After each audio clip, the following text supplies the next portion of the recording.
ఆ 3 ప్రదేశాలు ఏంటి అంటే, ఒకటేమో పాతాళంలోనికి వెళ్ళిన మనుషులు దేవుని దగ్గరికి వెళ్తారు. రెండవదేమో సముద్రం యొక్క గర్భంలో కొంతమంది ఉంటారు ఆత్మలు, వాళ్ళు దేవుని దగ్గరికి వెళ్తారు. మూడోది మరణం యొక్క ఆధీనంలో కొంతమంది ఉంటారు, వీళ్ళందరూ కూడా దేవుని ముందు పోగవుతారు.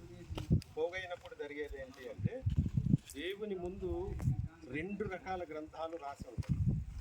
ఆ 2 రకాల గ్రంథాల్లో ఏముంటుంది అంటే, మనుషులు మొదలుకొని చనిపోయేంత వరకు కూడా ఏదైతే చేశారో, ఏదైతే మాట్లాడారో దానంతటికి సంబంధించిన చిట్టా ఉంటుందన్నమాట.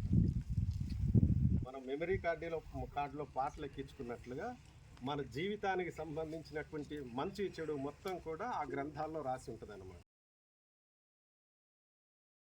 అందరికీ తీర్పు తీరుస్తాయి. అలాంటి రోజు ప్రతి వ్యక్తి జీవితం ఉండగా నేను ఎలా బ్రతుకుతా ఉన్నానో, నా జీవితానికి దేవుడు